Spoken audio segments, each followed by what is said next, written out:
ജീവിതത്തിൽ അച്ഛൻ, അമ്മ, സഹോദരൻ, സഹോദരി, ഈ ബന്ധങ്ങൾ നമുക്ക് തിരഞ്ഞെടുക്കാൻ സാധിക്കില്ല. കാരണം അത് ജന്മസിദ്ധമായി കിട്ടുന്നതാണ്.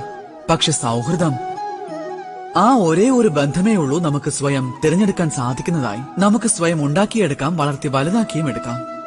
ആ സൗഹൃദത്തിൽ നിങ്ങൾ ഏവരും അഭിമാനിച്ചുകൊള്ളൂ. നിങ്ങൾ തിരഞ്ഞെടുത്ത സൗഹൃദത്തിൽ സന്തോഷവാനായിരിക്കൂ. നിങ്ങൾ രണ്ടുപേരും ഒരുമിച്ചുള്ളപ്പോൾ അതിൽ അഹങ്കരിക്കുകയും ചെയ്തുകൊള്ളൂ. നിങ്ങളുടെ സുഹൃത്ത് ജീവിതയാത്രയിൽ മുന്നേറുമ്പോൾ, വിജയം കൈവരിക്കുമ്പോൾ അഭിമാനത്തോടെ നെഞ്ചിൽ കൈവച്ചു പറയൂ, ആ വ്യക്തി എന്റെ സുഹൃത്താണെന്നുള്ള കാര്യം.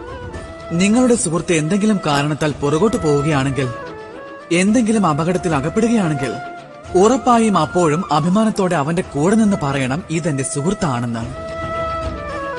സുഹൃത്തിനോടൊപ്പം ഏവരും എപ്പോഴും ഉറച്ചു തന്നെ നിൽക്കേണ്ടതാണ്. ഇനി ഒരുപക്ഷെ നല്ല സമയമാണെങ്കിലും അല്ലെങ്കിൽ ചീത്ത സമയമാണെങ്കിലും